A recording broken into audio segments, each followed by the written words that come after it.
Definitely not the starters. You're on the End of the Bench podcast from 100.7 The Score. I'm Mike Hebert, owner of Cantex Roofing and Construction. Every day is game day, and we'll get it right when it comes to your roofing, construction, windows, and mirrors. Call Cantex Roofing and Construction today. Together, we are one serving you. Welcome in. 100.7 The Score. It is the End of the Bench. I am Rob Breaux alongside David Collier, Lucas White, another year older today. Do you feel older, Lucas? Not yet. Okay. But probably tomorrow at Little League practice, I might. Yeah. Maybe that shoulder is going to get a little tight throwing the ball around. All right. We are in the First United Bank studio. As always, you can call in on the Visual Edge IT hotline at 06-771-0973 or hit us up on the Yates Flooring Center chat line. You can find the Yates Flooring Center chat line in a multitude of ways. Obviously, you can go to the app. You can go to the website, doubletsportsnetwork.com. Go to the Listen Live tab. The chat wall is right there when you pick 100.7 The Score. You can also find us streaming live on YouTube, youtube.com/doubletsportsnetwork, where you can find all of our podcasts, Talking Baseball, Ask Level, Red Raider Recon, and more. You can also find us on Fox 34 News now. David, it's a pretty good weekend. Yeah, there's not much to complain about. Not much to complain about. I have some complaints. Oh, I figured you did. But we'll discuss those later. It's kind of like having a 67% pass rush win rate and only getting 2 sacks. That could be one thing to complain about. Yeah, that's nitpicking, but yeah. Well, it'll become clear later why okay. That would be a complaint to me personally. The Red Raiders win again, and every time that Texas Tech beats somebody by 24 in the Big 12 or by much, much more outside of the world of conference Big 12 play. Do you know who has the biggest winning margin against FBS teams in college football this season? I do not. It's Texas Tech. Oh, okay. But every time they do this, right, oh, well, that team stinks. It's just because they hadn't played anybody. That team stinks. They beat them by 24. They stink. And to be fair, I think you could say that after 3 games. I think you can say it after 3 games. And I don't think you can say that after the last 2. I still think Houston, that defense was pretty good. Yeah. Well, I mean, they were holding you out of the end zone. 7 field goal attempts. 7 field goal attempts. You missed 2. You still score 35, but they were affecting the offense. Yeah. That offensive line was not quite what Utah's was. And I will say this, and this is, again, I'm not saying that the 2 teams you have just played, maybe quarterback play is just not that great right now. But I don't think the quarterback play throwing the football was necessarily great against Utah, right? Was it great?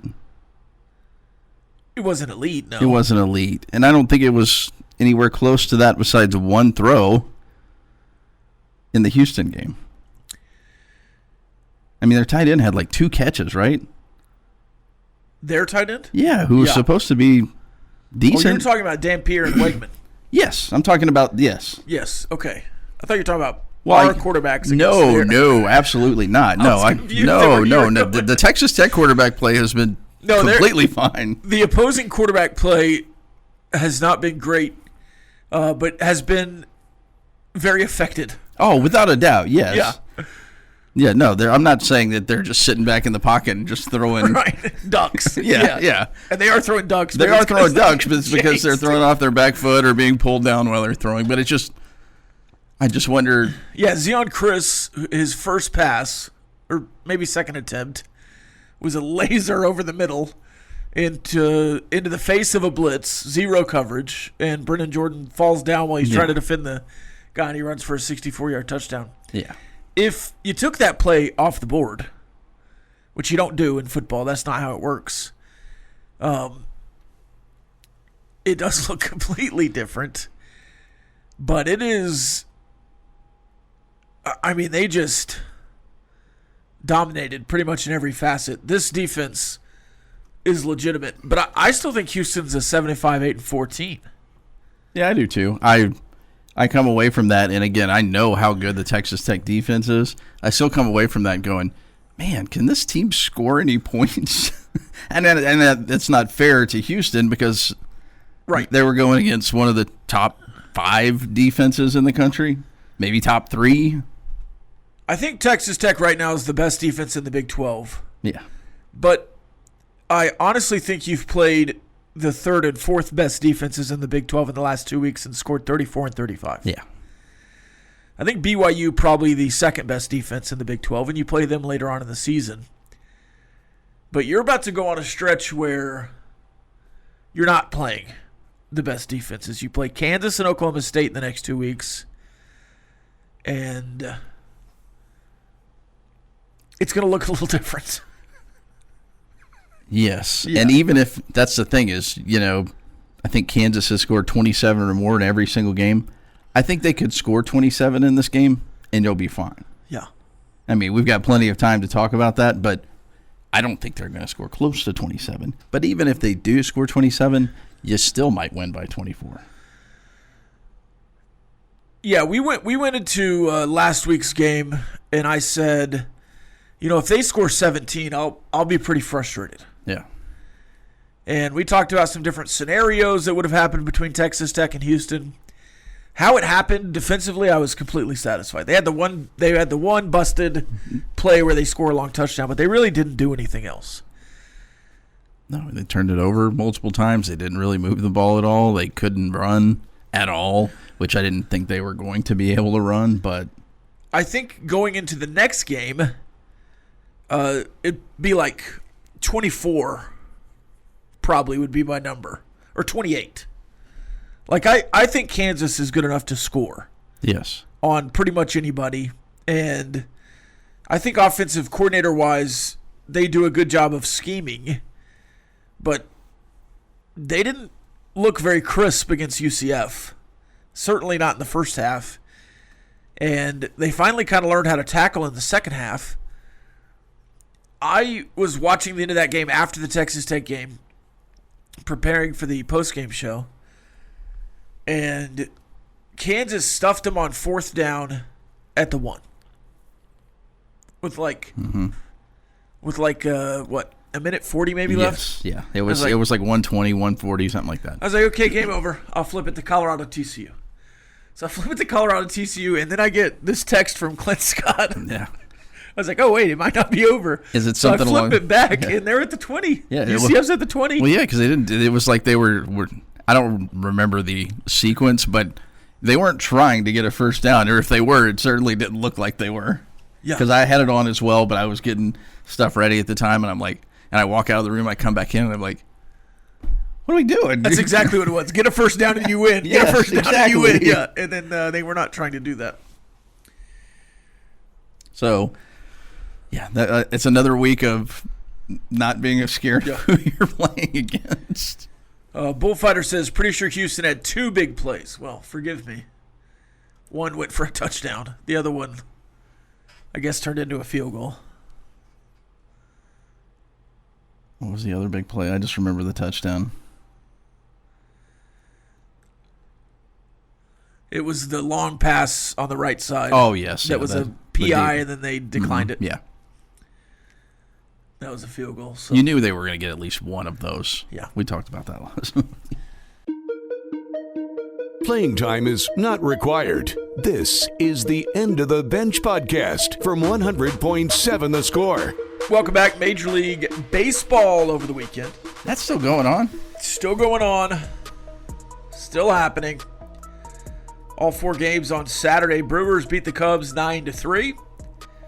The Blue Jays beat the Yankees 10-1.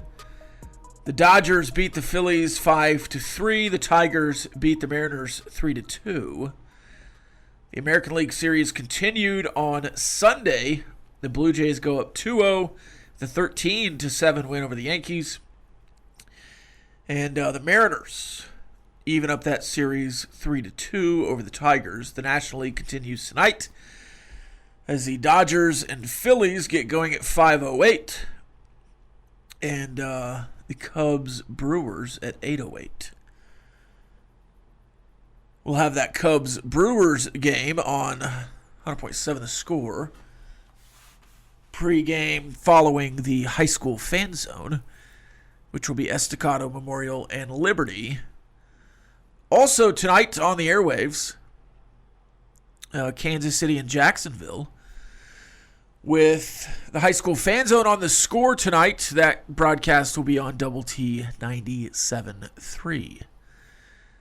So you can find Kansas City and Jacksonville tonight, Monday Night Football. That's the call from Mitch Holtis and the boys. As our family of networks, now the home of the Chiefs. You excited about that? Yeah. I love Mitch Holtis. I like more excited about it this week than probably 3 weeks ago. 2 weeks ago. Oh, I never doubted. What are you talking about? Well, I know. Speaking of which, how's your Cowboy fanmanship? Are you coming back around? The Commanders hammered the Chargers yesterday. They did. That was awesome. 27-10. You're a Commanders fan. Don't look at me like that. Happy birthday, Lucas. Even though you said on Friday you'd prefer the Chargers to win. It's not that the Chargers lost. It's how depleted the team is at this point. With no offensive line. And now Marion Hampton is probably out for a couple of weeks. So it's just kind of... Yeah. It's rough. Yeah. The Colts beat the Raiders 40-6. The Saints took care of the Giants. The Giants now 1-4. I can't believe the Giants won last week. The Cowboys beat the Giants. Sorry. Wait, who'd they play, the Chargers? 37-22. The Broncos beat the Eagles 21-17. Go Broncos.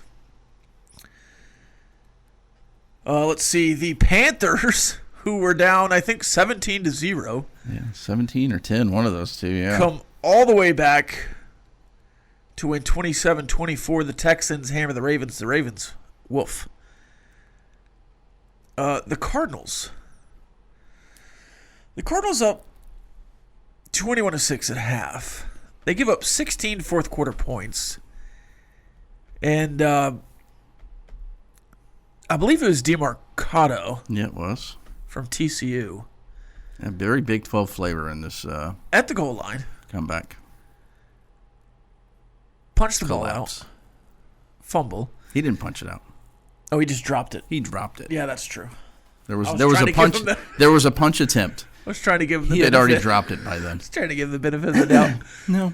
You also had a Texas Tech fumble when Rabbit intercepted the ball, hit the ground, and fumbled the interception. I don't know that he ever caught it. Well, no, he definitely had possession of it. But if this is the rule from a couple of years ago, then that's not a catch, right?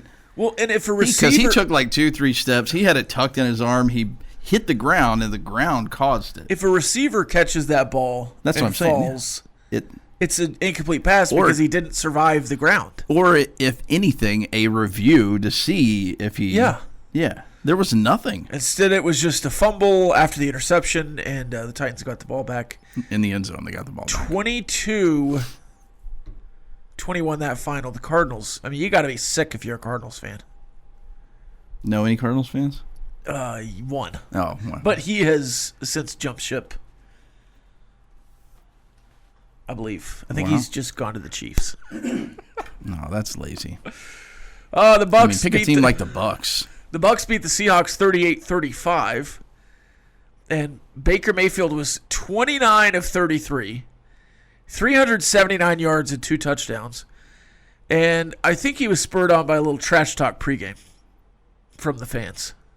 After seeing that video, I would say yes, he probably was. Why would you rile up Baker Mayfield? Of any guy to rile up. Yeah, just feed him compliments. Yes. I mean, seriously. You got to kill him with kindness. Yeah, just kill him with kindness. You said the numbers that he had, and like obviously some of that. Well, actually, it was. He only had 5 incompletions. I can't remember what the number was. I'll pull it up since we're talking it now. I'm Since you brought it up. It was 4 incompletions, 29-33. Baker Mayfield is the blank quarterback in NFL history with 375 or more passing yards and fewer than 5 incompletions in a regular season game. Well, I'm going to say second. The first. Yeah, well, that's what I assumed. Yeah. But okay, that's your Baker Mayfield stat of the day. There. Then the Patriots beat the Bills. They did indeed. Drake May, baby. Okay. We're a Drake May household, just for the record. Since we've brought it up, the Tiny Wheel was down to that game. I was 7-2 at the time. Yes. No, 6-2. No, you were 7-2. Oh yeah, 7-2. Yeah. I was 7-2. Ryan Campo was 7-2, and I was 7-2. Lucas was 6-3. Yep. No, you were 7-1. You keep saying that. You only had 1 loss. You were not in the mix. How did I have 1 loss? You keep saying you had 2 losses. You only had 1 loss. I think you were looking at the wrong column. I must have been looking at the caller column. You were in the third column. Like your buddies who couldn't figure out. You were in the 3rd column this time. You've generally been in the 2nd column, but Ryan was in the 2nd column because that's where he picked. Oh, so I won? Yes. So, if the Bills had won, Lucas would have spun the wheel. Instead, the Patriots, who he's out on an island with, won. And so the caller, Ryan, myself, and Lucas all tied. And the tiebreaker was times Wegman was sacked. He was sacked once. Texas Tech got 2 sacks, but he was only sacked once. He only played a half. Lucas won the tiebreaker. And I guess in this scenario, with 2 people tied, it's the furthest away would be the loser. And some moron picked 5 sacks. Now, to be fair, the other moron picked 4. They had 19 pressures in 30 pass attempts, I think. They had a 67.5 pressure win rate and only got to Wegman once officially. So with a record of 7-3, I'm spinning the Tiny Wheel again. It's just, it's a curse. There's no reason in the world that with a record of 7-3, you should be spinning the Tiny Wheel. No. I agree. A good week by all, though. I mean, congratulations on getting 7. That's commendable. I'm still trying to do the math. 1, 2, 3, 4, 5, 6, 7. I got 7 right. I mean, I don't know what you're talking about. I got Baylor. I got the score differential. You got 7 right? Yes. 1, 2, 3, 4, 5, 6, 7. I got 7 right. We all went 7-3. Okay. Lucas won the week. I finished second. We know where you finished. We were all 7-3. That makes it even worse. Yes, it does. That's why I thought it was funny, because we were building it up to everybody tying except for Rob. So the entire board went 7-3. You did not go 8-2. Is that what you're saying? Yes. More after this. Definitely not the starters. You're on the End of the Bench podcast from 100.7 The Score. Oh, look at that. Brandon Walker has Texas Tech number 5 in his top 10. He does. In the top 10. Brandon Walker, a notorious university from the state of Oklahoma hater. Who would your top 4 be right now? I need to see him in front let's of say me. you were let's say you were building a playoff top 4. Can I pull up the everybody? Do you like the AP top 25 now? Just asking. Now. Oh, okay. Okay, just checking. All of those morons got smart, right? When have I ever? I know. I'm just talking for the group. Trust me. You gotta quit lumping me in here. Well, I follow a lot of people on social media, and the AP is stupid until your team's ranked high. Hey, I'm a longtime defender of the AP voters. It was just that one lady who said it out loud that she didn't care. Yeah. That's what got me. I Ohio. think that's the only time I've ever complained about the AP Top 25. Ohio State or Miami won. I don't. Yeah. 1A, 1B. Maybe 1-2. Yeah, 1-2. Yeah. I might have Miami 1. I think Miami. I'm with you. Yeah, 1-2 I think there. Yeah, I would probably go Miami 1, Ohio State 2. Man, I wish I knew Indiana's entire schedule. That absolute. They play Oregon this week. Yeah, so I might know a little bit more there. So I'll give Oregon 3, even though I know they haven't had. And then they beat a Penn State team that just got. Whoever wins this week, I'll have 3. I agree. I'm with you so far. And I also don't know. I don't really want to say I have A&M in there. I don't. But no, that's what I'm saying. But I don't know who I would have it for. I don't know if I believe Ole Miss. I don't believe Oklahoma. I probably would have. I don't. I do. They're my number 4. You'd have Oklahoma 4? No, Texas Tech. Oh no, I would have Tech. Yeah, I would have them at 4. Yeah. But I don't know who I would have it. I guess I have Oregon at 3. Well, Miami, Ohio State, and then either you want Oregon it 4, or not Indiana. 5. Yeah. Oh yeah. No, I could put Tech at 4 because I don't believe Ole Miss or A&M, and I don't believe Oklahoma. I think Oklahoma, if they have a quarterback, could be good because I'm not going to lie. I've seen 2 defensive lines play predominantly this season, and I think that they're the best 2 defensive lines in the country. I haven't seen Miami enough, and I know that they're good. Yeah, Miami's also there, yeah. But Oklahoma's legit defensively. Their defensive, they haven't seen, much like Texas Tech, they haven't seen a quarterback that can throw a football to a wide receiver accurately most of the time. Yeah. And I don't know if they'll see one this weekend either. I don't think they're in the top 5, though. Oklahoma. I think Texas Tech's offense, is vastly superior. How about Florida, huh? Yeah. How about Florida and Florida has a pretty good defense, too, I think. UCLA. Right? I mean, they might not have a great record, but I think their defense might be pretty good, too. Yeah. Not great, but. No. But, I mean, maybe LSU wasn't. That's what he does, right? Isn't that what? My look-alike? Yeah. I don't know. Just because we look alike doesn't mean I. Will you, can we put buzz your hair on the. No, I can't buzz my hair. I'm getting a haircut today, but I get the sides buzzed. I use a 1.5. You never get on the tiny wheel anyways. At the age that I'm at, and clearly I think when you get to the age that I am and you have this much hair, you're probably safe. But also, I'm not going to tempt fate and shave my head and then it not come back. Was your mom's dad, did he have hair? Yeah. Then you're fine. No, but it thins when you're older, though. And I think it's mine's another thing.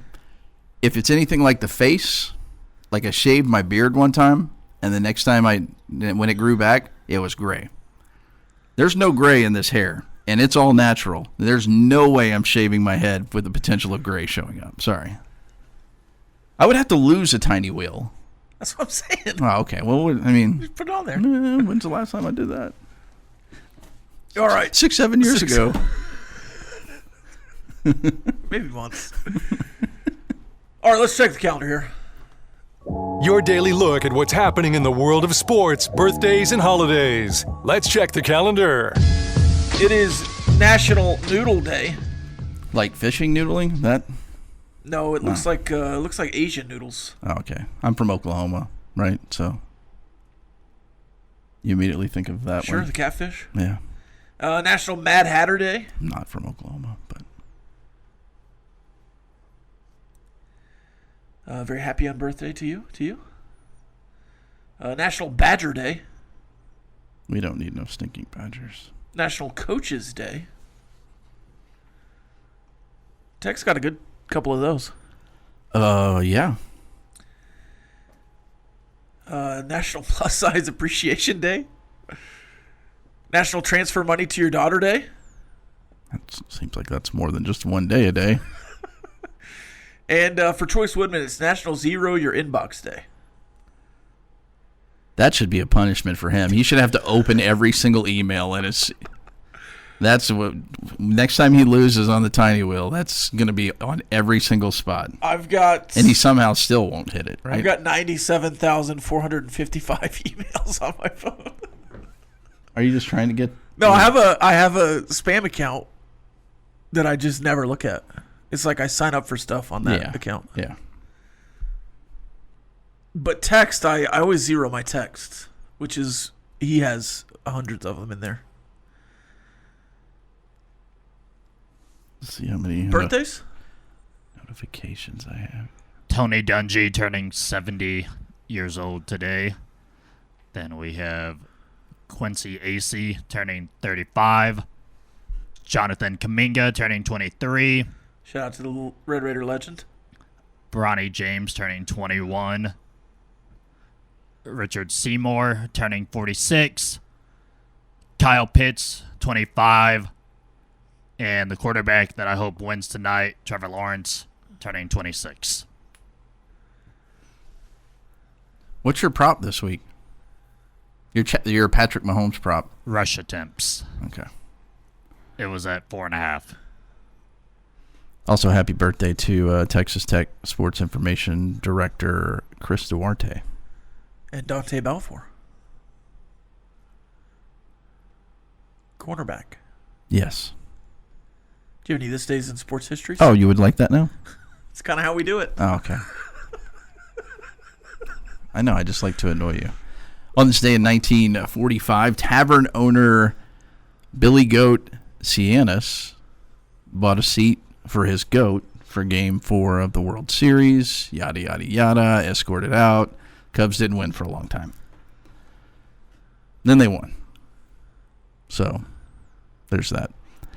On this day in 1993, after 9 seasons and 3 championships with the Bulls, Michael Jordan announced his retirement from the NBA, yada, yada, yada, came back and won 3 more titles. On this day in 2007, Michael Crabtree catching 10 passes for 154 yards. Wonder if he dropped any there and people wanted him to be pulled from the game. Had 3 touchdowns, helped Texas Tech to a 42-17 win over Iowa State. And in 2017, the Las Vegas Knights made their NHL debut with a 2-1 win. That win came over. Say that one more time. The Las Vegas Knights made their NHL debut. They won 2-1. They beat the Stars. There you go. The Dallas Stars in Dallas. I'm surprised you didn't say the Rangers. I was. Well, that's the bit. That's the bit. That's the bit. And it would have been right. When they started their franchise, the Golden Knights, I wanted to be a Golden Knights fan because I was trying to get into hockey. Mm-hmm. And then they picked that name and those uniforms, and I immediately was like, nah, I'll just try to be a Stars fan. You can be a Utah fan now, though. I do like the Mammoths. Oh, that's a solid logo. Yeah. On this day in 1893, Nabisco Foods created cream of wheat. Anybody? No.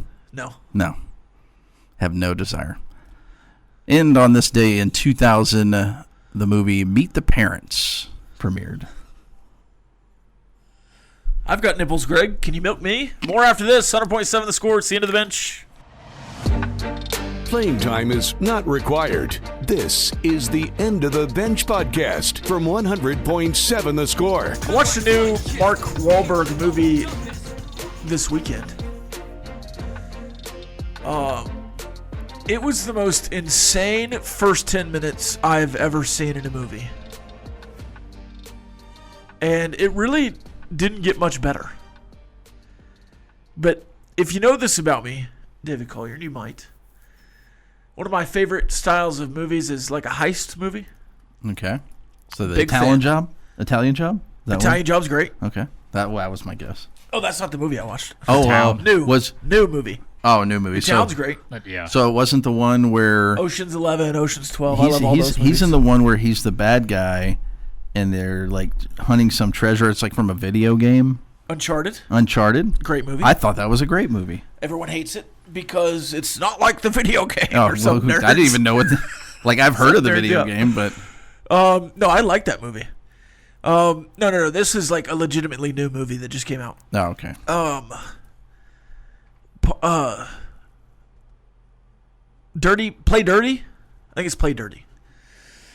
Tony Shalhoub is the bad guy, but nobody's really a good guy in it. It's criminal versus criminal. Anyways, Mark Wahlberg and his crew it opens up in a robbery of a racetrack.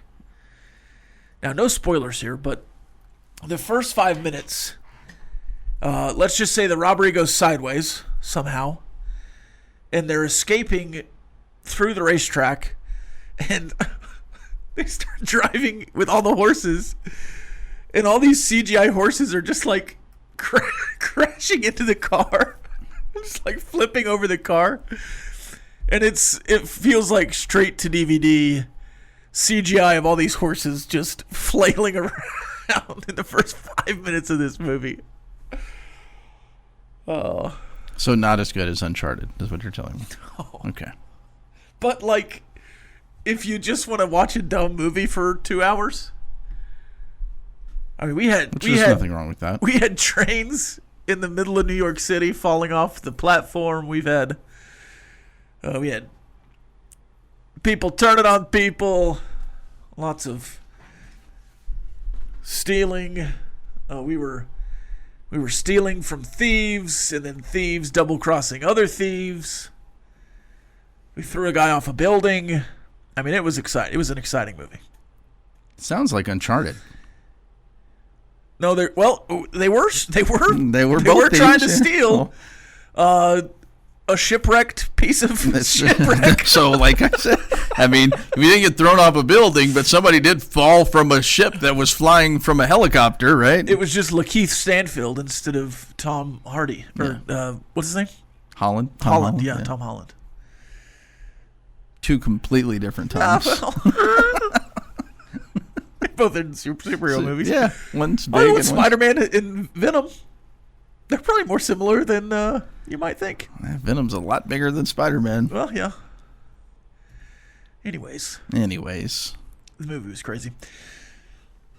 Just trying to delay the inevitable. Do you have a high and low that you want to get to there, Lucas? Yeah, it's neither, but it's just an interesting fact. Okay. Obviously, BYU got AJ DeBance coming into this year's class as the number 1 overall rated player in the country. Yesterday, they got the number 1 rated junior college basketball player for next year's class named KJ Perry, number 1 player out of California, out of Citrus College. So I don't know what's going on at BYU, but getting the number 1 high school kid last year and then the number 1 JUCO kid for next year, it'll definitely.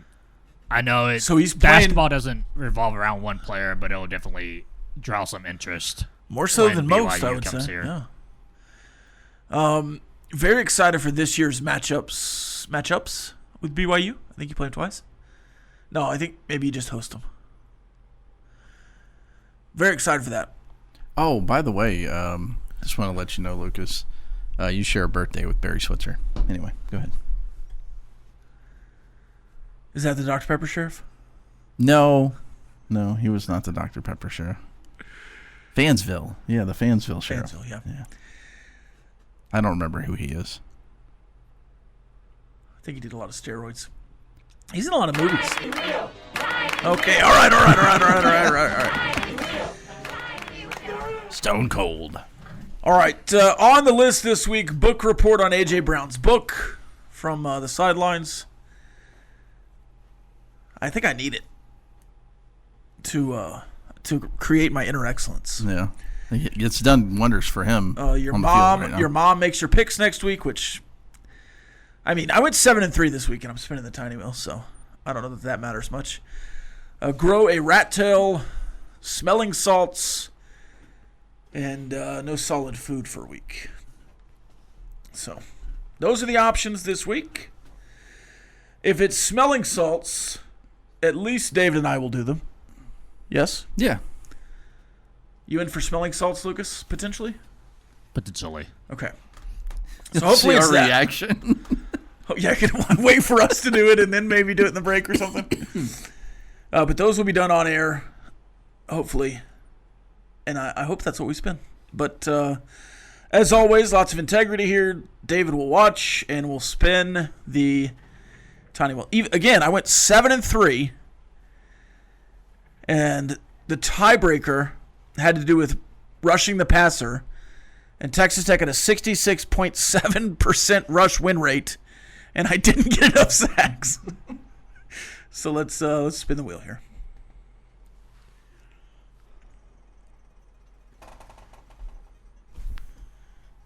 Come on. Yes! Oh my That's gosh. the closest it's ever been. Oh. It's One tick. half a centimeter away, maybe, No, that was Millimeter. 1 tick. Like if it Millimeter if it away. didn't, yes. from growing a rat tail. Instead, it's smelling salts. So I will purchase the smelling salts. If we can get them, how fast can we get those? I don't know. It would be funny to do smelling salts while I'm painted up like a Jayhawk. Yeah, we can Just knock them for the out this bit. week. Yeah. Can we? Can you get those at like GNC? Can you get them I locally? looked, and I think you're gonna have to get them on Amazon. You can check GNC, Okay. but Well, we'll see if we can overnight some smelling salts and do those Wednesday while I'm painted like a Jayhawk.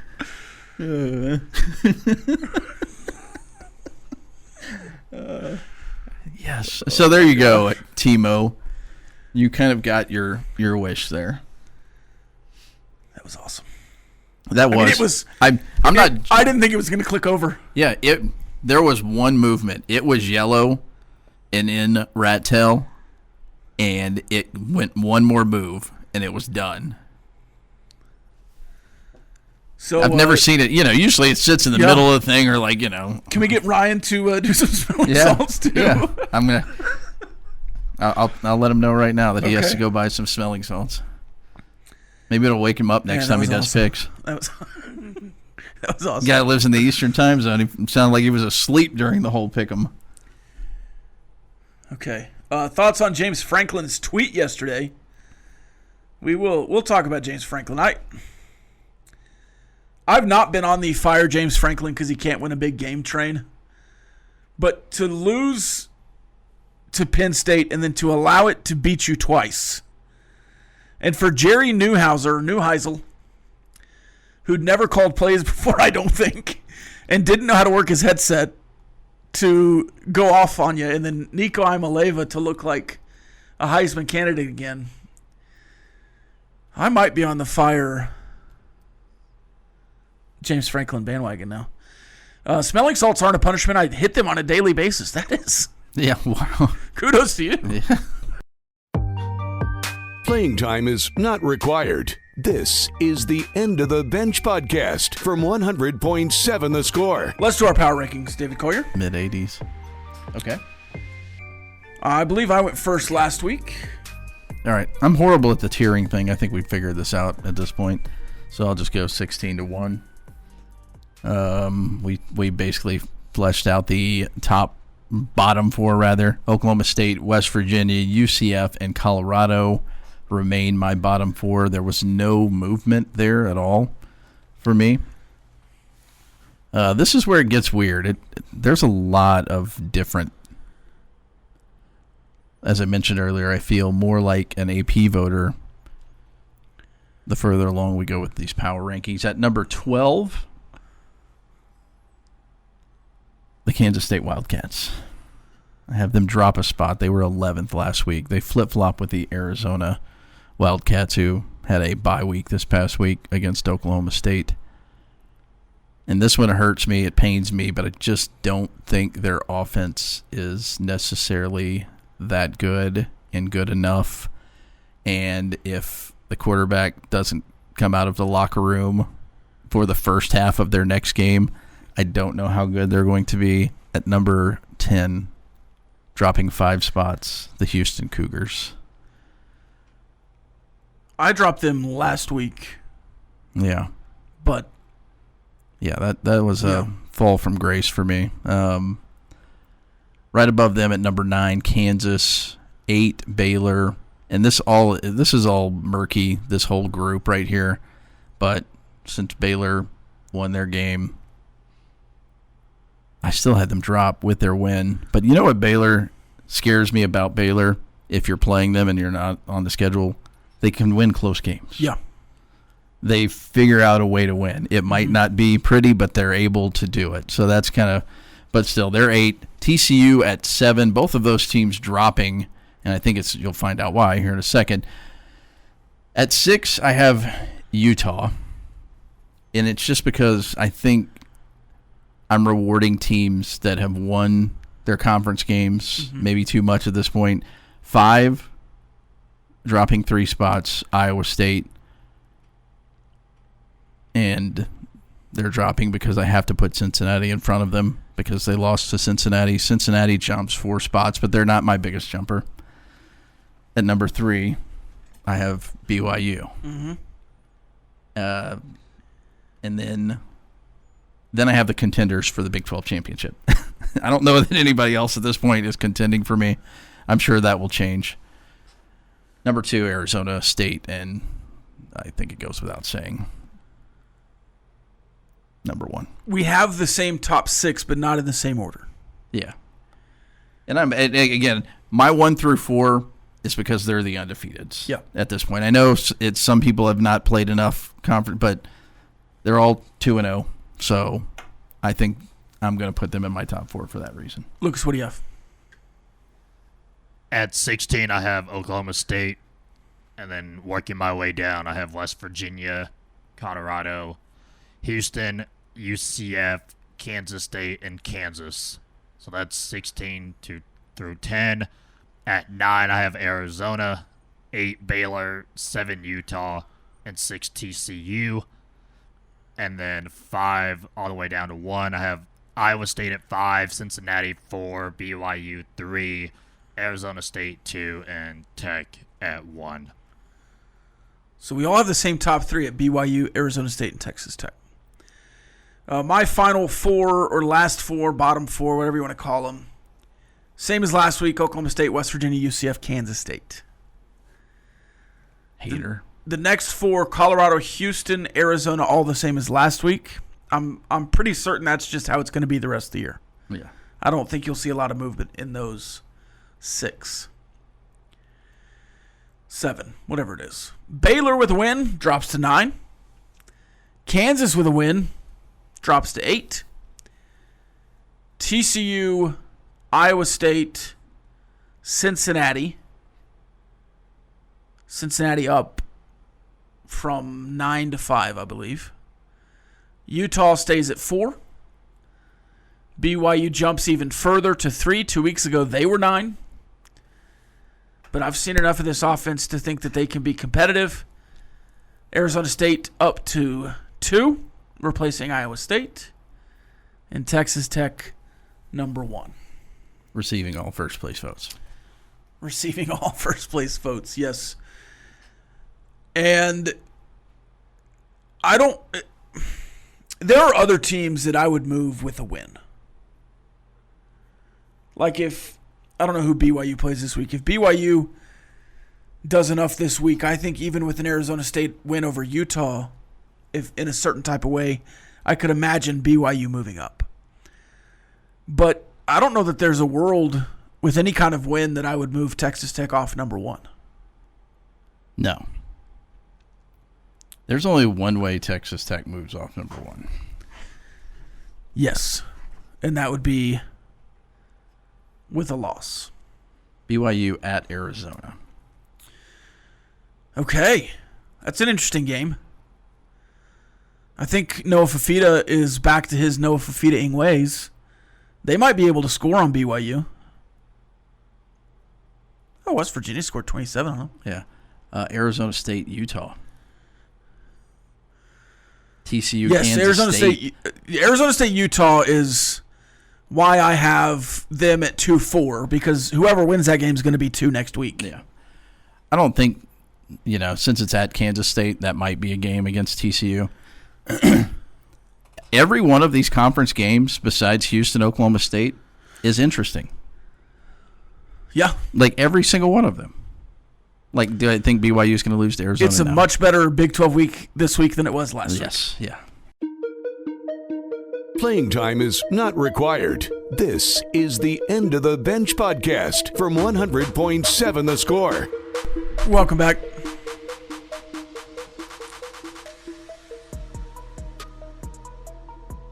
100.7 The Score. It's the end of the bench. Time for Ask the Benchwarmers. Get your questions in on the chat line.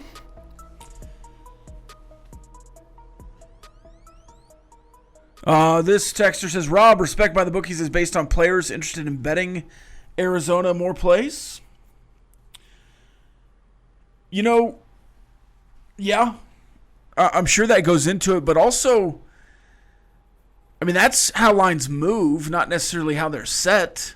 And I guess you're looking at a game and the odds makers are saying, hey, if we do this, teams and players are going to bet this way. And they're trying to do a little bit of predicting there. But if you are just looking at where lines are opening, I don't feel like that has as much to do with the amount of players. Now, if a line moves by 6 points after it's opened, that's certainly dictated by money on that bet or volume on that bet. Jamie was not wanting to discuss the either-or battle on game day lists like Chucky and our David Collier. Yeah, I'm hoping somebody else steps to the mic with that question instead of me today, because I know that we're not going to get the answer. Shelly says, Collier, you've got a friend next to you. He declined to take a bet on Saturday that would have impacted you. You should thank him. You should thank me.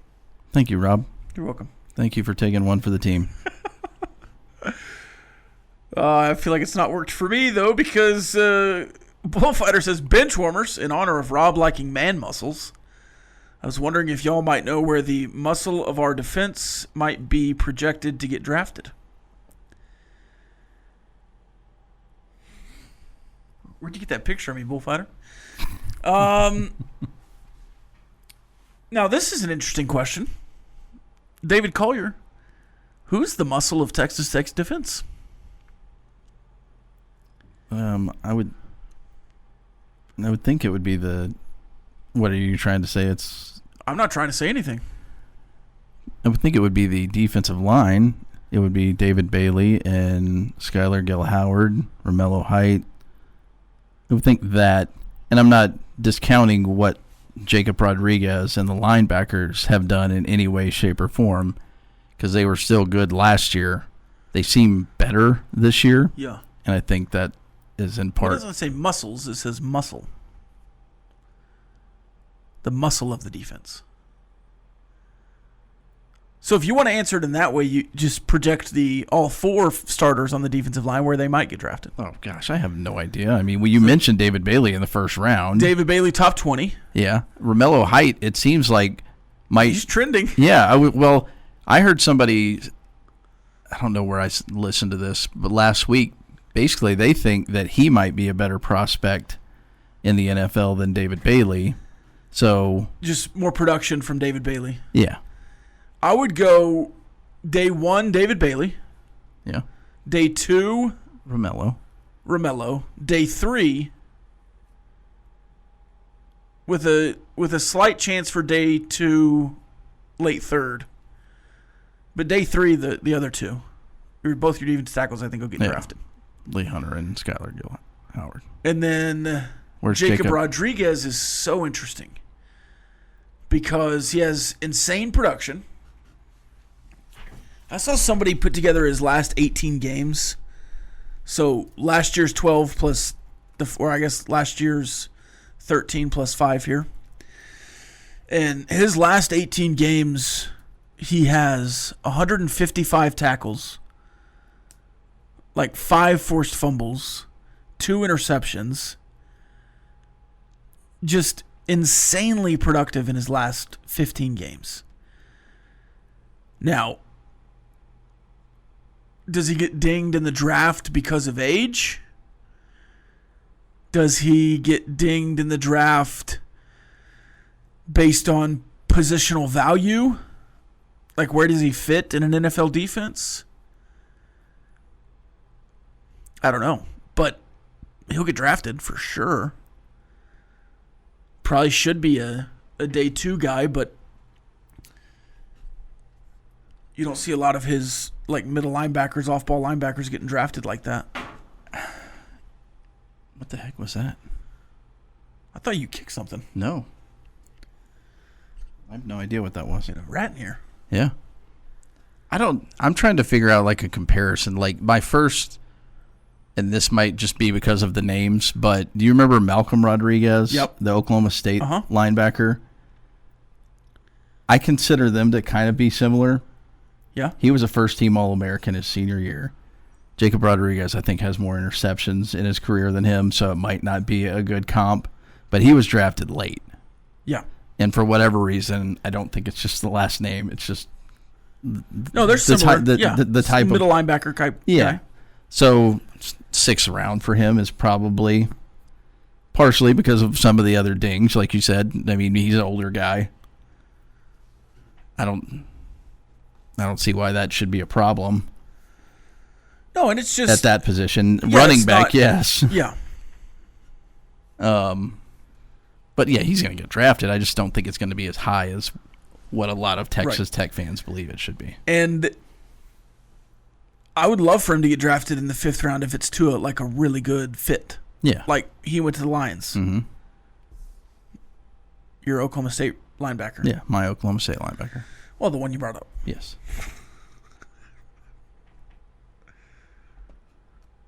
The way you said it didn't really let's see. make sense. Arizona is currently 2 hours back until November. Then it's just 1 hour. Yeah. back. Yes.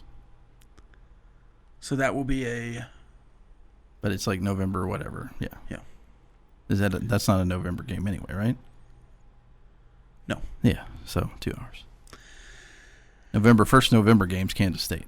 So it's a 2 hours from us back. So it's a 1 o'clock game. Yes. Probably not going to be any dark at any point in that game, right?